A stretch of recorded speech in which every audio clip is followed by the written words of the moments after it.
Estamos viviendo en el tiempo del fin, predicho por el profeta Daniel. Estamos por enfrentar eventos que sucederían antes del regreso de Cristo. Es como un aviso del futuro y no es atractivo. Es el drama de nuestro mundo.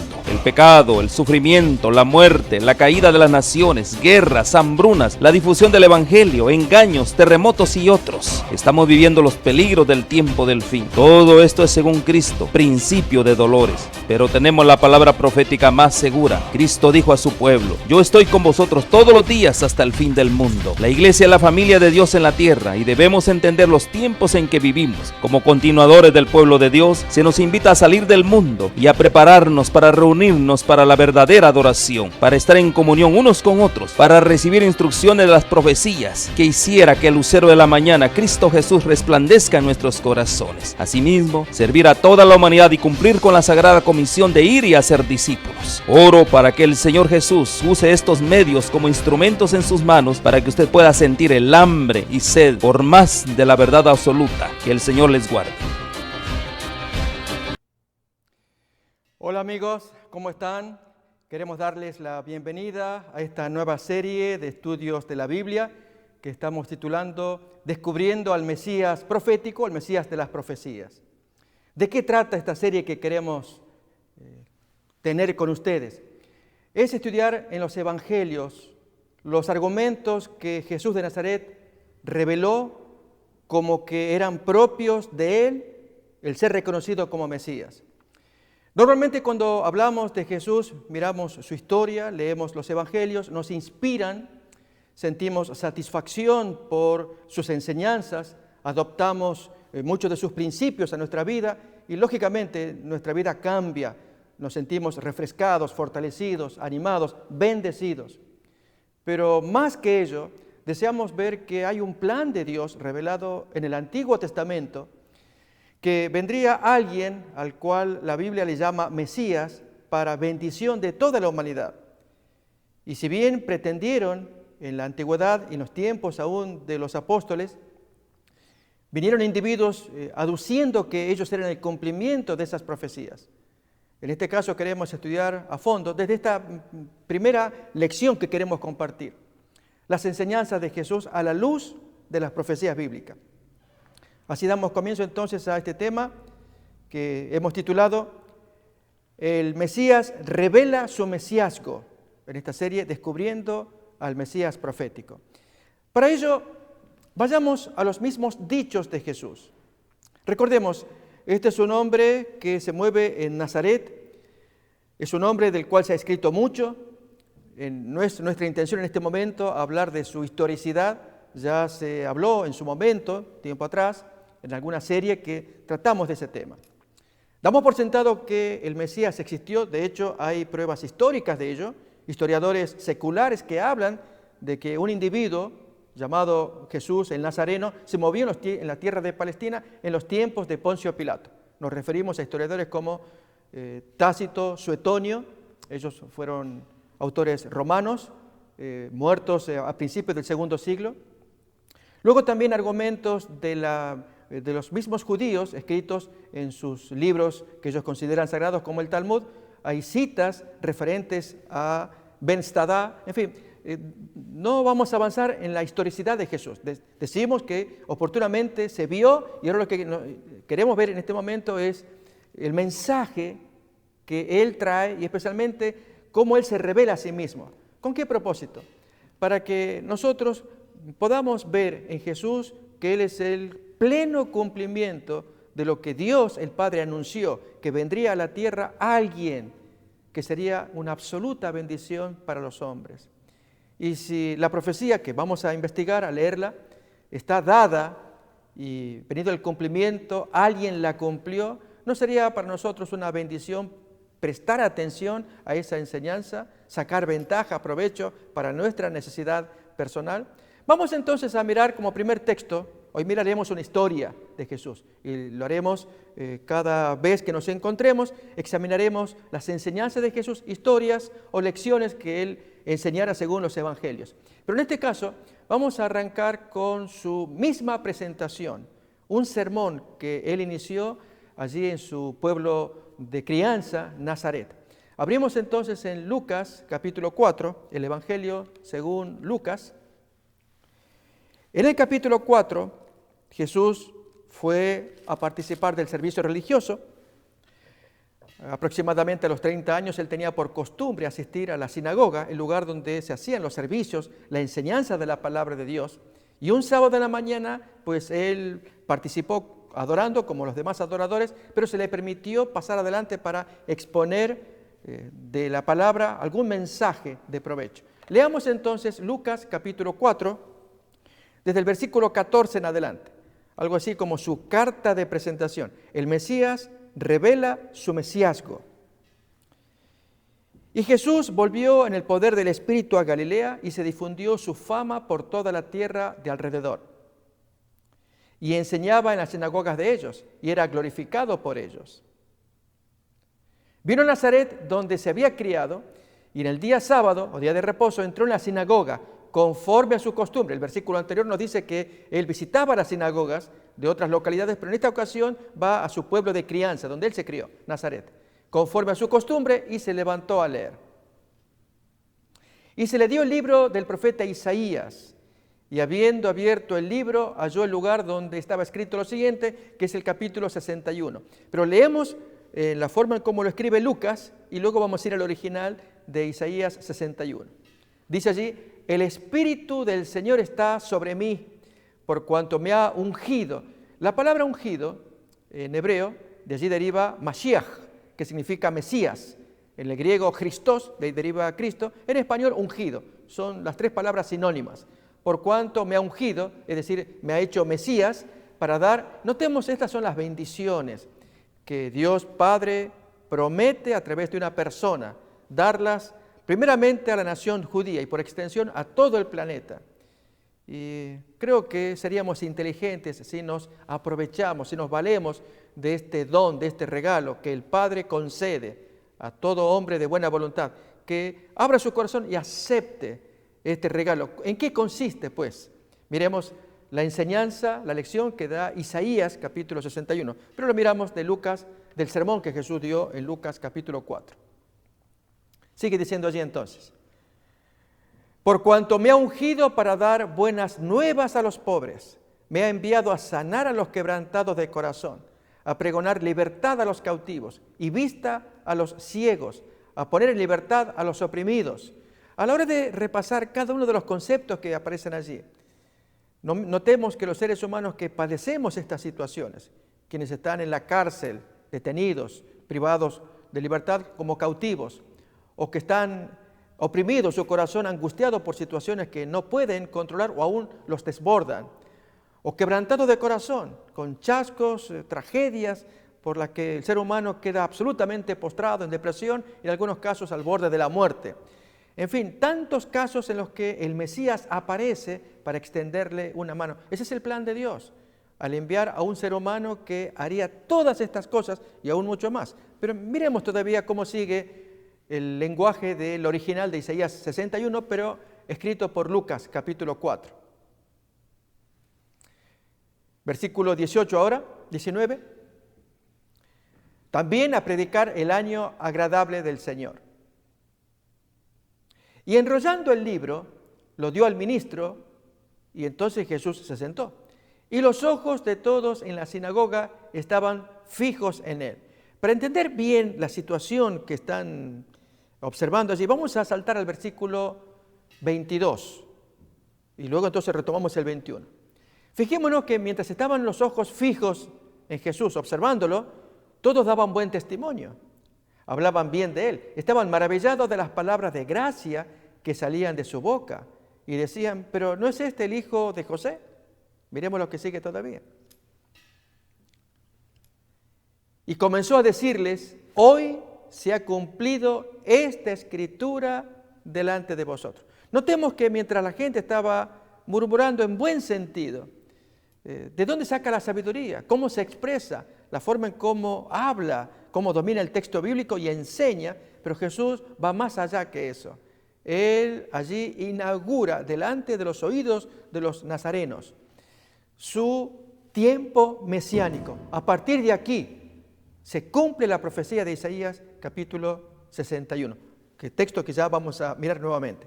Pero sigamos avanzando con la experiencia que vivieron los nazarenos al escuchar de un compatriota cómo se expresaba que él era el cumplimiento. Hoy se ha cumplido delante de ustedes esta escritura. Miremos ahora el versículo 23.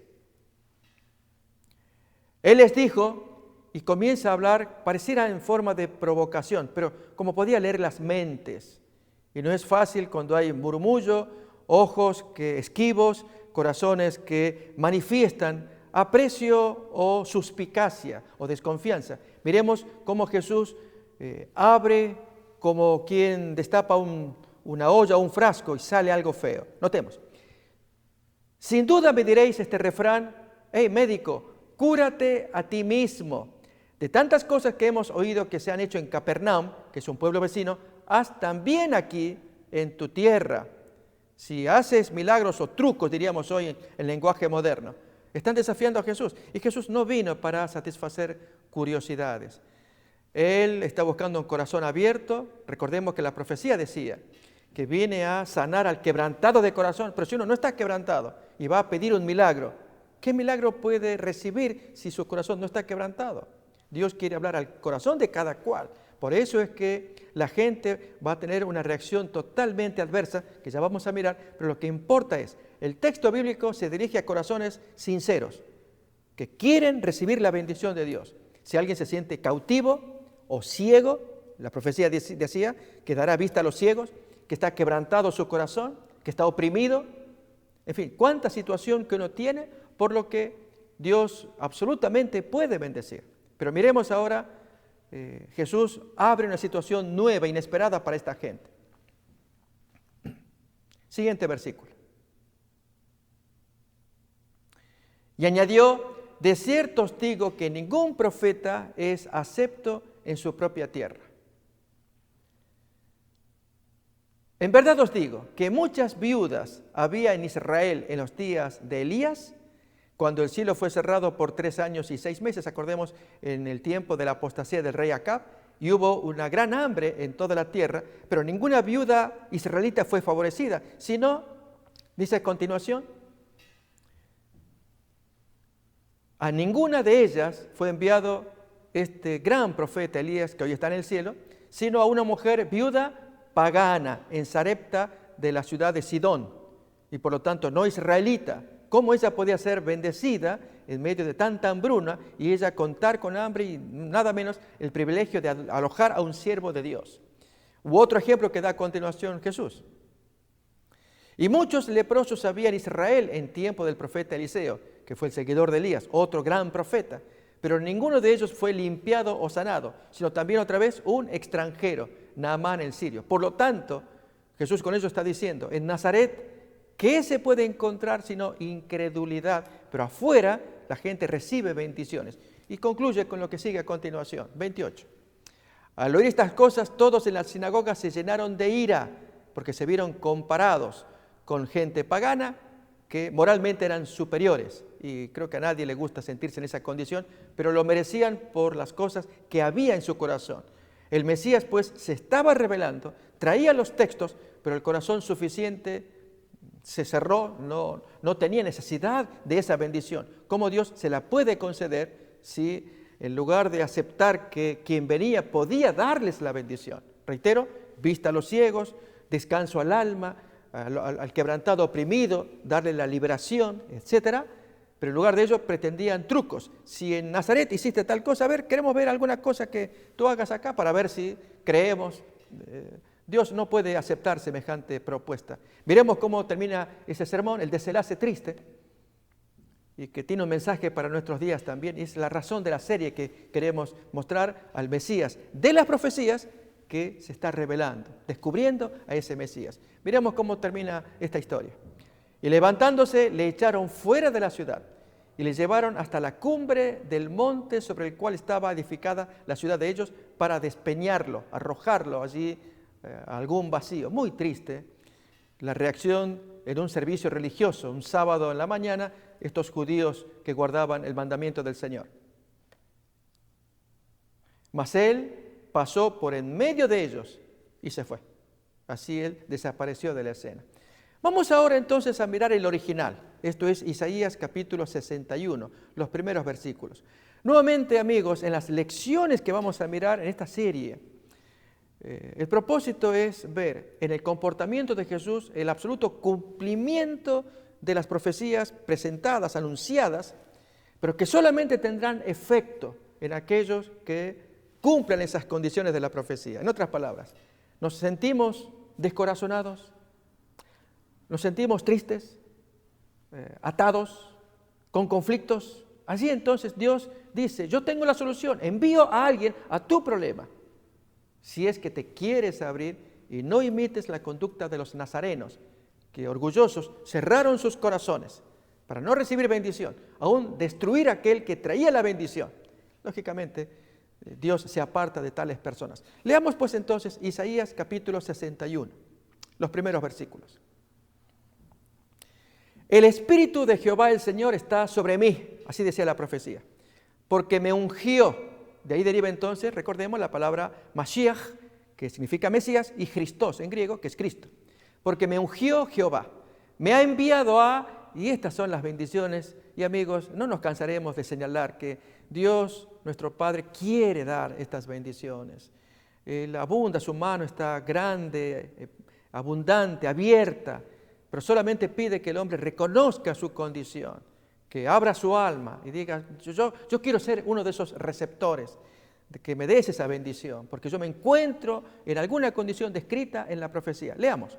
Me ha enviado a predicar buenas nuevas a los abatidos. Amigos, ¿estamos abatidos? Déjenme contar un testimonio, y es que en los contactos del Facebook que tengo con amistades, recibo de diferentes partes, pero me conmueve la situación de los amigos venezolanos. De diferentes partes, pero permítame apenas contar esta situación. Y amigos que, hijos de la fe, creyentes, religiosos, pero que están en una situación material adversa, políticamente, socialmente, contraria a lo que muchos de nosotros vivimos, con tranquilidades, con una situación ya sea material, económica o política más estable. Esta gente no. Y en consecuencia, si se sienten abatidos, se sienten oprimidos, desanimados e entristecidos, ¿cómo no conmueve el corazón de Dios de enviarles rápidamente ¿a quién? A su Mesías, esto es al Cristo, que se les revele a ellos. Ese es el plan de Dios. Esto es lo que esta gente, pues, que están leyendo las Biblias, están descubriendo a ese Dios que les promete dar la bendición por medio de su Mesías, que nosotros conocemos como Jesús el Cristo. Es lo mismo, pero es el Mesías que quiere darles esa bendición. Miremos cómo sigue más todavía la profecía de Isaías capítulo 61. Me ha enviado a predicar buenas nuevas a los abatidos, a vendar a los quebrantados de corazón. En un momento más vamos a ver un ejemplo, en una historia de Jesús, que se cumple literalmente este hecho de que la aparición del Cristo entre corazones quebrantados, abatidos, y Él luego se les revela, ellos lo aceptan, vuelve el corazón a la alegría. Y amigos, estos estudios que intentamos traer tienen ese propósito, es que todos, si tenemos buena voluntad, personas que deseamos también recibir alguna bendición, levantarnos más arriba de la situación normal o chata en algunos casos en que vivimos, sentir que hay un Dios, un Padre, que oye la necesidad, la plegaria de todos aquellos que quieran pedirle una bendición. Dios está al pendiente porque lo prometió en esta profecía, de que le enviaría a su ungido, o su Mashiach, o su Christos, para darle entonces lo que el hombre necesita. Y veremos en un ejemplo a continuación cómo Jesús aplicó este principio. Y fue lo que Él vino a revelar en aquellos días de su ministerio, allí en el primer siglo de la era cristiana. Y fue resistido tan tristemente por sus compatriotas, mayormente los líderes religiosos, que tenían otra visión del Mesías, otra manera de asumirlo, como un gran capitán, un general que levantaría ejércitos para pelear contra los enemigos invasores, los romanos, que habían invadido la población, la ciudad, y además sacado sus beneficios y sus frutos. Y los israelitas querían recuperar su antigua gloria, su dominio, y esperaban que apareciera el Mesías para ayudarles a lograr ese objetivo. Solamente que no lograban ver estos judíos la disciplina de Dios, cómo Dios actúa permitiendo castigos o disciplina cuando cometemos graves errores o pecados. Y estaban pagando algunas consecuencias, un tema sumamente fascinante que ya estudiaremos en su momento, aún de labios del mismo Cristo, del Mesías, cuando Él profetizó que vendrían calamidades como consecuencia de no poner en práctica los mandatos de Dios. Pero sigamos todavía leyendo más el contenido de la profecía del Mesías, Isaías capítulo 61. Nuevamente me ha enviado a predicar buenas nuevas a los abatidos, a vendar a los quebrantados de corazón, a publicar libertad a los cautivos, a los presos, apertura de la cárcel. Ya luego en el Nuevo Testamento miraremos que había personas que se creían libres. Esto aparece en el Evangelio según San Juan, en el capítulo 8, ya examinaremos, cuando dice, nunca hemos sido esclavos de nadie. ¿De qué apertura de cárcel nos estás hablando? Siempre hemos sido hijos de Abraham, y que Jesús les tenga que decir, tanto a ellos como a muchos de nosotros, si estamos en la misma condición. Ustedes son hijos del diablo, y ustedes las cosas que hacen las hacen en nombre de Él, al servicio de Él, y yo los vengo a libertar. Justamente la profecía decía, a sacarnos de la cárcel, es la cárcel de maldad que cada cual tiene en su corazón. Esto Jesús lo enseña claramente, que lo que contamina no es lo que entra aquí, que era una creencia judía. Cuando no se higienizaban, en verdad no era una práctica higiénica lavarse las manos, sino un rito, según cuenta Marcos capítulo 7. Y quien no lo hacía, pues introducía comida contaminada y contaminaba. Y Jesús decía, no es lo que entra, es lo que sale lo que contamina. Un texto precioso allí que revela las maldades que tenemos como seres humanos. De esas maldades Jesús nos quiere liberar. Pero avanzamos todavía un poquito más con la descripción profética del Mesías, el Cristo, el Mesías revelado en las profecías. También viene a proclamar el año de la buena voluntad de Jehová, pero agrega algo que en Lucas no aparece, y el día de venganza del Dios nuestro.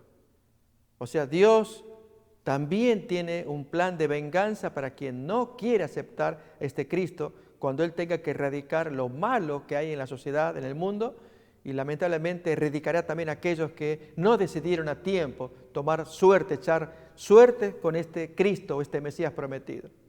También viene a consolar a todos los enlutados. Y aún el versículo 3. A ordenar que a los afligidos de Sión se les dé gloria en lugar de ceniza, óleo de gozo, aceite de gozo en lugar de luto, manto de alegría en lugar de espíritu angustiado. Y entonces serán llamados árboles de justicia, plantío de Jehová, que da fruto para su gloria. Vemos entonces que la profecía era muy clara en el Antiguo Testamento acerca de la aparición, el movimiento, el desarrollo, la predicación de este Mesías. Ya veremos en otras emisiones más profecías que hablaban de detalles adicionales de la historia de Cristo, como es el caso de la pasión, estaba profetizado también. Pero en este caso vamos a tomar estos textos de Isaías 61 y ver si los cumple con amigos. ¿Qué Él aprecia, amigos? ¿Cómo te puede apreciar a ti? El Señor, recordemos, nos ama a todos, pero Él quiere que usemos estos remedios, que nos valgamos de ellos, que los tomemos, que nos sirvamos, nos aprovechemos. Si alguien nos sirve algo y que estamos necesitando, ¿cómo no hemos de ser inteligentes y arrebatárselo? Tú me lo prestas, yo te lo tomo y me aprovecho de él. Y es lo que Dios quiere que se haga. Para eso dio la profecía, para eso la hizo cumplir con el Nazareno. Depende de nosotros el tomarla. Pero miremos este ejemplo entonces, ya una historia que Jesús vivió, donde cumplió plenamente el mesiasgo de Isaías 61. Abrimos entonces en Lucas capítulo 24, la historia de Jesús caminando con sus discípulos camino a Emaús, luego de la resurrección de Jesús. Lucas capítulo 24, desde el versículo 13. Miremos lo que se nos va a contar. He aquí dos de ellos, dos de los amigos y discípulos de Jesús, no necesariamente de los 12, Jesús tenía muchos discípulos, pero los 12 estaban separados, señalados para una misión especial, como apóstoles. Ya uno no estaba con ellos, Judas. He aquí dos de ellos iban el mismo día del domingo de la resurrección a una aldea llamada Emaús, que estaba a 60 estadios de Jerusalén, lo que equivale a 10 kilómetros, 800, casi 11 kilómetros, 10, 800. Esa es la distancia de caminata, que luego va a ser interesante observar. E iban hablando entre sí de todas aquellas cosas que acababan de acontecer. ¿Cuál era? La muerte ignominiosa, la pasión, los muchos golpes y martirio que Jesús sufrió siendo inocente, porque no había motivo para ser muerto, y entonces discutían las cosas y especialmente hablaban de lo que sería el fracaso de un hermoso, buen plan que Jesús desarrolló, que les enseñó el advenimiento del reino. Ellos creían que pues se presentaría el reino allí delante de ellos, y sus más caras esperanzas estaban absolutamente destrozadas en el polvo allí de una tumba. Muerto Jesús y la gente entristecida, como los textos que siguen lo van a revelar. Bien, mientras conversaban de estas cosas, miremos qué aconteció. Sucedió que mientras hablaban y discutían entre sí, Jesús mismo, resucitado, se acercó y caminaba con ellos, pero ellos no lo reconocieron, muy posiblemente porque Jesús se había cubierto su cabeza, su cara, y entonces se acercó. Era muy común caminar allí por las callejuelas, o en este caso senderos, calculemos eran casi 11 kilómetros de caminata, y que alguien se asociara, viniera a acompañarlos, era normal para poder distraerse, conversar y así hacer más ameno el camino. Bien, ¿qué aconteció entonces? Mas los ojos de ellos estaban velados para que no lo conociesen. ¿De qué nos habla esto? Habían llorado tanto que no estaban con ganas de conversar o de averiguar quién era el individuo que se había acercado al diálogo, a la caminata, además de que Jesús pudiera estar cubierto. Ellos más preocupados por la charla, la tristeza. Y mis amigos, esta es la situación de muchos de nosotros. Yo invito a que extraigamos lecciones morales de esta lectura. Y es que muchos de nosotros atravesamos una idéntica situación. Caminamos por nuestra vida llorando, entristecidos. ¿Cuántos hay que están pidiendo que alguien ore por ellos? Cuando uno se entera, alguien está orando por ti, ¿no nos trae gozo?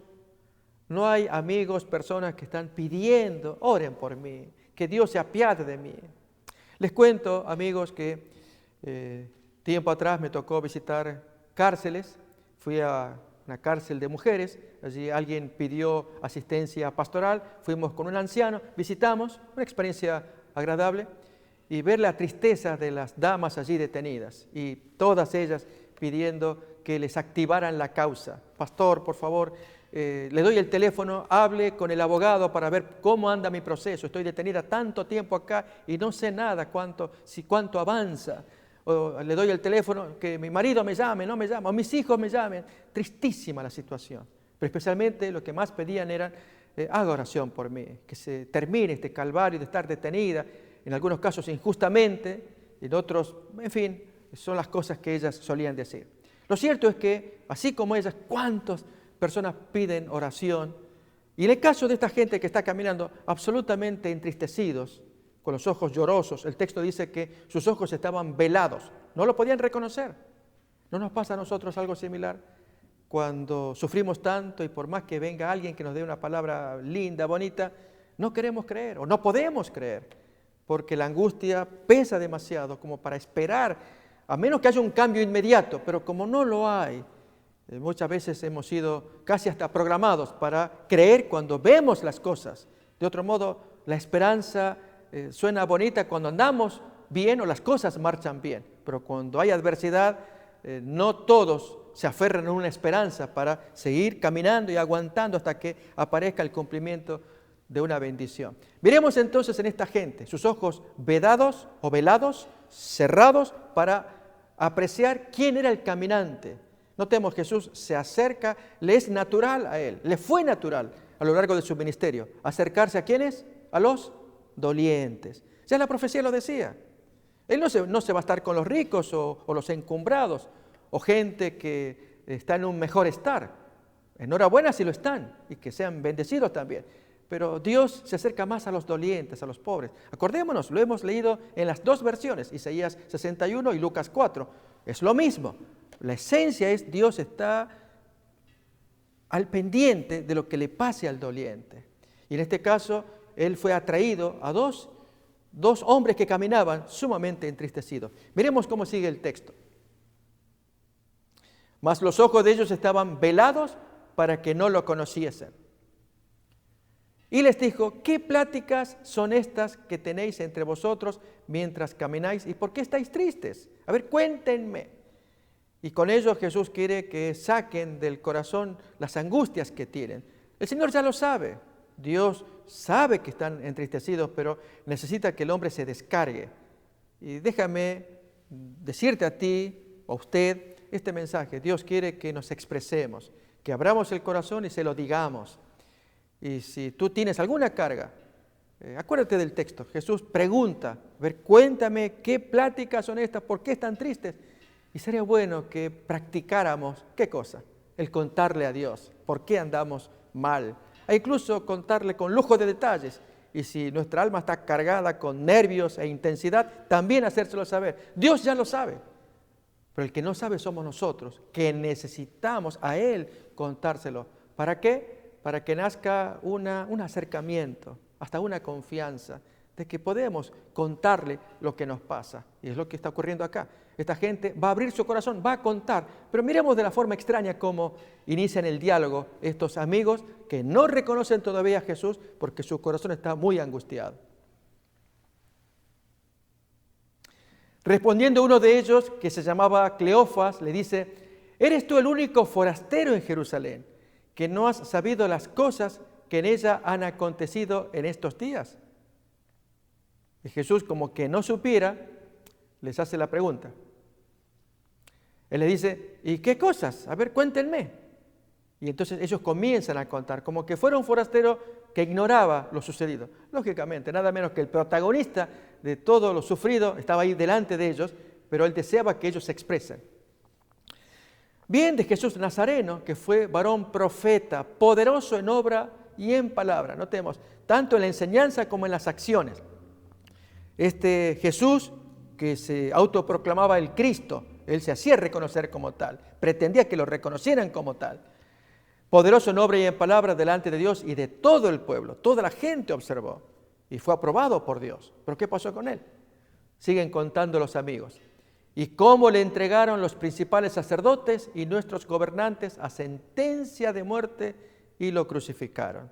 Aquí me detengo solamente para hacer recordar, amigos, que esto ha sido un hecho histórico que se produjo de acuerdo a los registros históricos en el año 31 de la era cristiana, en el tiempo de Poncio Pilato, que era procurador de parte del Imperio Romano, era el quinto después de que Herodes el Grande había fallecido, dado luego a su hijo Arquelao que gobernara, y depuesto este comienzan los procuradores.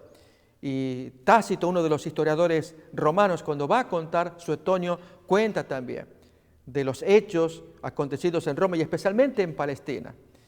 Y en el caso de Tácito en particular, cuando cuenta de Poncio Pilato y da los detalles, y que en ese tiempo apareció el llamado el Cristo, este señor que causó una situación, un movimiento grande allí en Palestina. Bien, esto muestra que fue un hecho histórico, solamente que los evangelios van a narrar con más detalle qué es lo que pasó. Y para esto recordemos que el que estamos leyendo es el Evangelio de Lucas. Y Lucas se caracteriza por haber hecho un rastreo más a fondo de esas historias que acontecieron.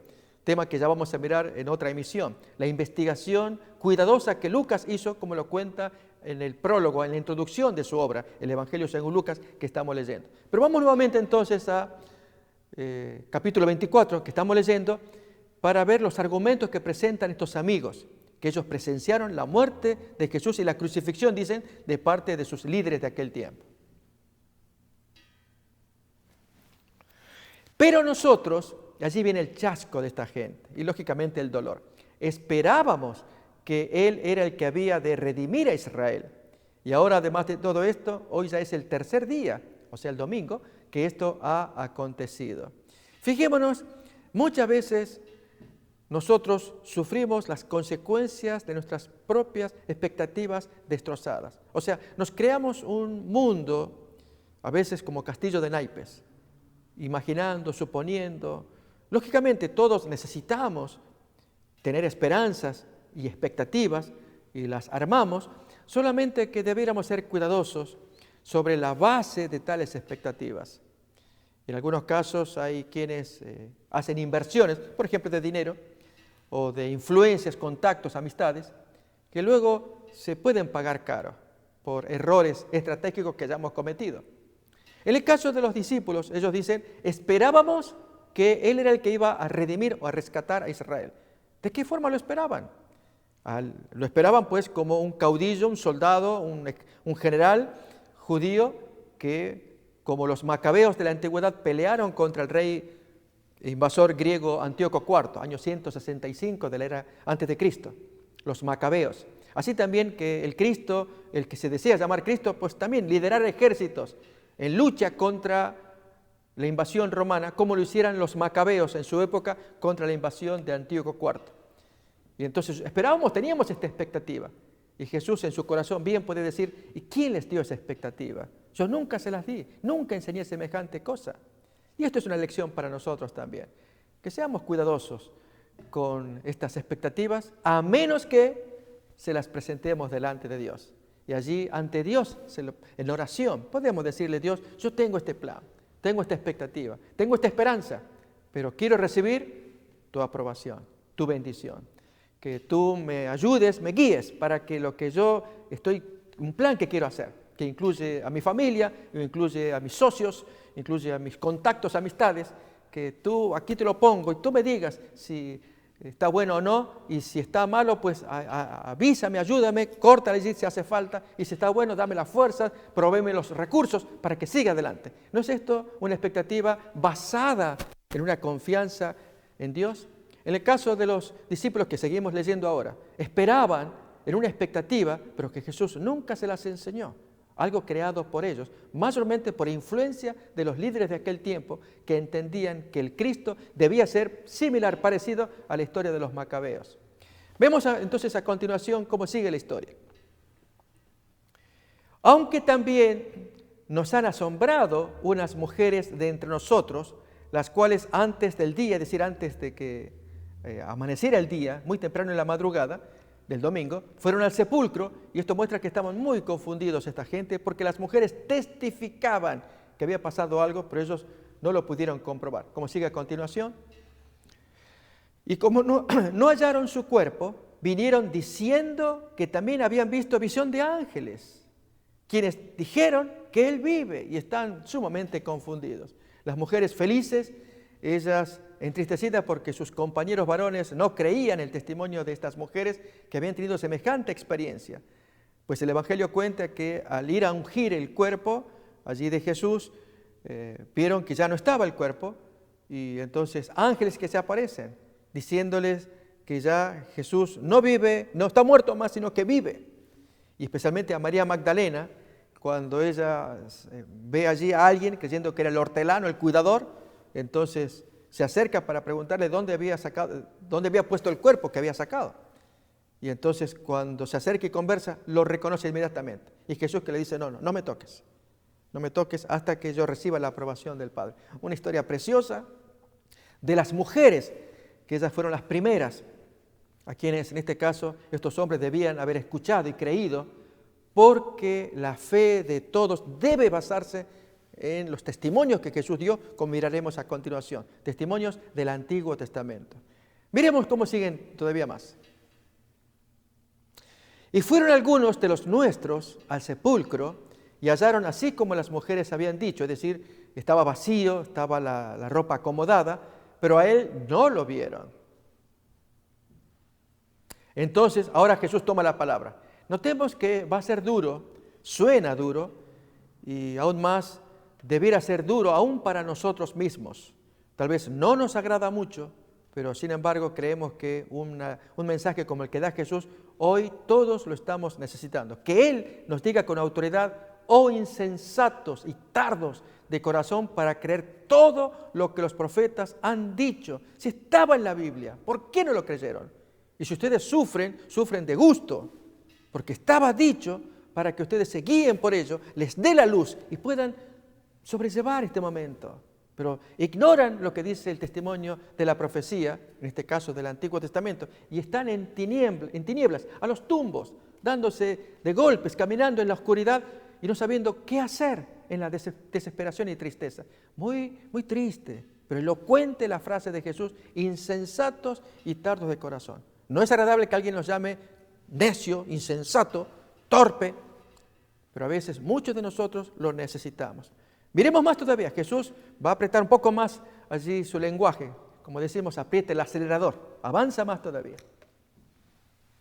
No era necesario que el Cristo, el Mesías, padeciera estas cosas y que entrara en su gloria.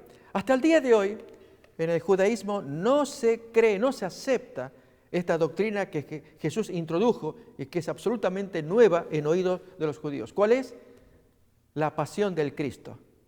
¿No era necesario que el Cristo padeciera estas cosas? Esto lo muestra en otros textos. En Juan 12 hay un ejemplo claro, que ya también estudiaremos en detalle en su momento, pero déjenme anticipar nada más, que hasta el día de hoy el judaísmo no logra ver luz en la idea de un Cristo, capitán, general, glorioso, que tenga que morir. Es una contradicción. Si es capitán, general, glorioso, con ejércitos al mando, acordémonos de los macabeos, pues que lidere ejércitos y haga su faena y la hace bien, ese es el Mesías.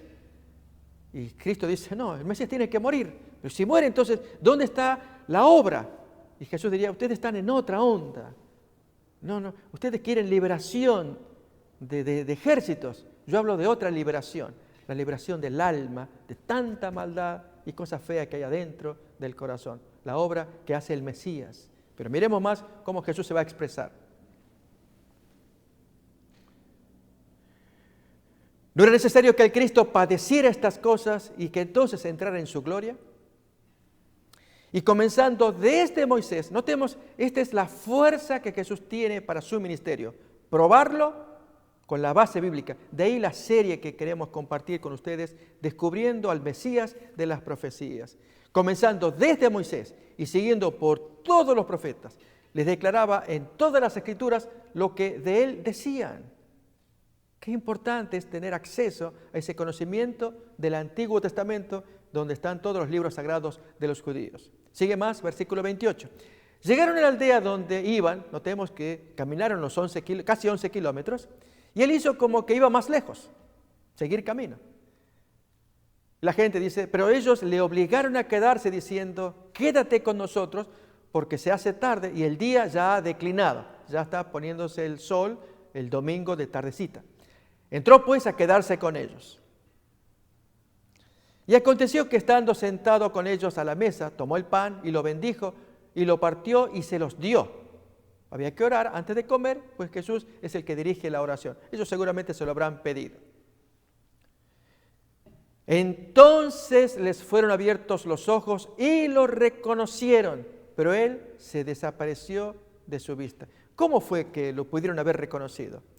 Muy posiblemente cuando Jesús levantó sus brazos en oración para pedir la bendición de Dios y caen allí de sus mangas, cae la ropa. ¿Qué es lo que pudieron haber visto los amigos?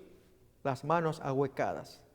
Y allí entonces, inmediatamente reconocerlo, Jesús ve que ya ahora lo reconoce, pero él se desaparece. Notemos a continuación, y esta es la parte quizás más interesante, el clímax de esta historia, una pasión, un fuego que va a describir a continuación, que hay en el hombre que permite que Jesús le acompañe, que permite tener oración con él, que permite que le abra la Biblia.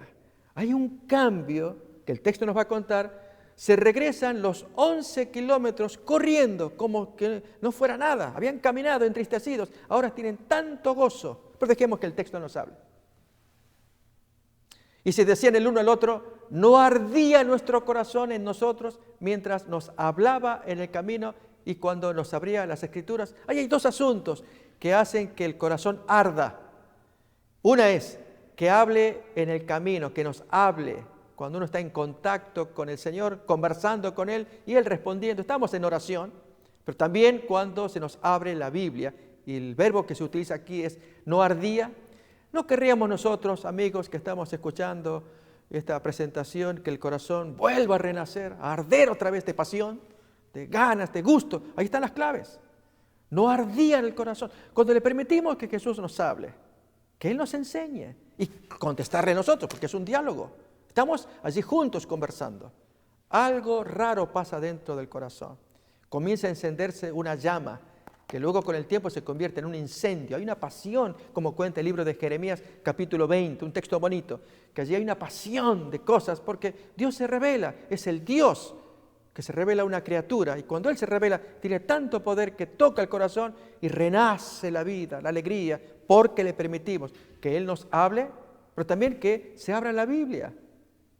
Pues si no abrimos la Biblia o no tenemos oración con Dios, viviremos vidas mustias, secas, marchitas, finalmente listas para morir.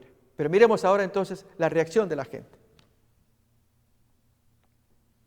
Y levantándose en la misma hora, apenas habían llegado, volvieron a Jerusalén y hallaron a los 11 reunidos y a los que estaban con ellos. Así que imaginamos que corrieron apresuradamente, para que no se haga de noche, casi 11 kilómetros, corriendo para ver a sus amigos, de los cuales se habían despedido hacía un momento atrás. Imaginamos ese tiempo de caminata, 10 kilómetros 800, luego correr para que no se haga tarde, estar con ellos, y los reúnen a todos y comienzan a contar las cosas maravillosas. Pero hay aquí que también se llevan sorpresa porque también les cuentan los otros estas mismas noticias como leemos a continuación. Que decían, ha resucitado el Señor verdaderamente y se ha aparecido a Simón. Ya ahora sí es otro. Ya no es Cleofas y su compañero, sino Simón también tuvo la bendición de que a él se le apareció y que están testificando entre todos que ya Jesús está con vida. ¿Y cómo sigue todavía más? Entonces ellos contaban las cosas que les habían acontecido en el camino y cómo le habían reconocido al partir el pan. Mientras ellos aún hablaban de estas cosas, felices, ahora Jesús mismo se puso en medio de ellos y les dice, Shalom, Shalom Lachem, paz a vosotros. Notamos que es un saludo típico, muy bonito, judío, que es el equivalente al hola nuestro, pero que también significa paz, que este hola mío sea paz para ti. Y al decirte, te transmito mi paz. Y entonces el que la recibe el saludo y la paz, y nada menos que semejante evento. Jesús se va a revelar a todo el grupo, pero palabras muy solemnes que las que vamos a leer a continuación, quizás las más importantes es que Jesús enfatiza, crean en la Biblia, allí están todas las profecías.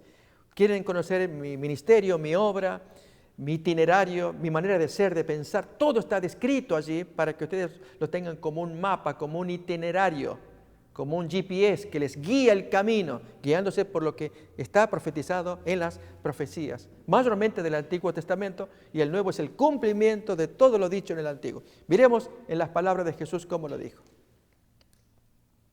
Entonces, espantados y atemorizados, pensaban que veían espíritus.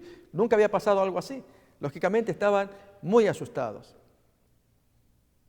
Pero Él les dice, ¿por qué estáis turbados? Y vienen a vuestro corazón estos pensamientos. Mirad mis manos y mis pies, que yo mismo soy. Palpad, ved, porque un espíritu no tiene carne ni huesos, como veis que yo tengo. En verdad, el cuerpo de Jesús es un cuerpo nuevo, ya profetizado en 1 Corintios 15, al cual se le llama un cuerpo espiritual.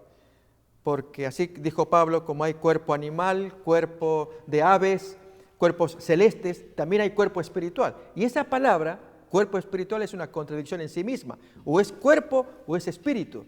Y sin embargo Jesús es ambas cosas, porque Él dice, palpen mis manos y pies, que soy yo tengo carne y huesos, pero a la vez también puede desaparecer, como hace un espíritu, o atravesar paredes, como hace un espíritu. Un cuerpo espiritual que Jesús tiene y anhela que tengamos nosotros de acuerdo a 1 de Corintios capítulo 15. Pero seguimos leyendo todavía más del Maestro. Versículo 40 ahora, que nos dice: y diciendo esto, les mostró las manos y los pies, y como todavía ellos de gozo no lo creían y estaban maravillados, les dijo: ¿tenéis aquí algo de comer? Tráiganme algo, voy a probarles, que soy yo. Lógicamente ahí sí les va a hacer lo que los nazarenos pedían, alguna demostración. Jesús con gusto se lo da a sus amigos, que ellos estaban de gozo, dice el texto, no creían, pero se les va a demostrar que lo que él decía era cierto. ¿Y qué es lo que le traen? Entonces le dieron parte de un pez asado y un panal de miel. Y él lo tomó y comió delante de ellos. Y estaban gozosos, alegres. Su gran amigo, su jefe, su líder, su salvador, estaba delante de ellos con vida. Todas las esperanzas renacían. Pero aquí entonces viene la parte que quizás sea la medular de todo lo que estamos escuchando. Y les dijo: estas son las palabras que os hablé estando aún con vosotros, que era necesario que se cumpliese todo lo que está escrito de mí en la ley de Moisés, en los profetas y en los salmos. Allí Jesús aplica la triple división de la Biblia judía. Hasta el día de hoy, los judíos que manejan su Biblia, que llaman Tanaj o Mikra, la Torah es la primera parte, la ley, entonces la ley, los profetas y los escritos. Jesús tiene esa división. Los Salmos es el primer libro de los escritos, la tercera división. Entonces él les cita: miren lo que dice acá, miren acá. Y entonces iba citándoles, si no había algún rollo en la mano, por lo menos de memoria, y los discípulos lógicamente recordaban todos los versículos, habían sido criados en las lecciones de toda la Biblia. Pero miremos más la conclusión que Jesús va a tomar. Entonces les abrió el entendimiento para que comprendiesen las Escrituras. Y les dijo: así está escrito, y así fue necesario que el Mesías, el Cristo, padeciera y resucitase de los muertos al tercer día, y que se predicase en su nombre el arrepentimiento y el perdón de pecados en todas las naciones, comenzando desde Jerusalén. Y vosotros sois testigos de estas cosas. Así, amigos, estamos mirando cómo Jesús se les reveló a sus amigos, y a través de los amigos se nos revela a nosotros. ¿Y qué cosa es? Así está escrito. Todas las profecías se cumplen en este Mesías, en este Nazareno, que pretende ser el cumplimiento de todo lo que estaba predicho anteriormente. Y se los dijo a sus amigos, que ustedes prediquen acerca del arrepentimiento en todas las naciones. Ustedes son testigos, ustedes me ven. Bueno, enseñen estas cosas, y estas enseñanzas están contenidas en el Nuevo Testamento. Gran parte, casi todo escrito por quienes fueron sus principales alumnos, discípulos y apóstoles. Así, amigos, hemos querido compartir este primer capítulo de la serie Descubriendo al Mesías de las Profecías. El Mesías revela su mesiasgo. Él deja un mensaje para ti. Dios reveló en Isaías 61 y en otras profecías un contenido, como una agenda que Él tiene de lo que Dios quiere para el ser humano. Quiere revelarse en amor a los que están enlutados, que están con problemas, con necesidades. Y Jesús viene para socorrerlos, para asistirles, para amarlos, para que también ellos le amen al Señor. Amigos, gracias por acompañarnos. Nos miraremos en la siguiente emisión, descubriendo más al Mesías de las profecías. Gracias. Metro Evangelización 3000. En la Biblia encontramos el gran desafío evangelístico que han representado las ciudades a quienes desean hacer suya la orden de ir y predicar el Evangelio. En la actualidad, la mayoría de personas viven en las grandes metrópolis. Debemos aceptar que hoy podemos predicar a cientos, miles y millones de personas que están a nuestro alrededor. Y esto lo podemos hacer con planes muy abarcantes que nos desafíen a una obra mayor. Ya están listos los peces, ya están listas las redes, solo faltan los pescadores. Presentamos Metro Evangelización 3000. Todos pueden hacer algo en esta obra. En estas reuniones hogareñas presentamos a Cristo a las familias. Metro Evangelización 3000, donde más de 125 ciudades serán impactadas por el mensaje de salvación de la verdad presente. Únete Acércate y forma parte de este magno evento. Abre tu hogar y sed de gran luz. El Señor está esperando por ti.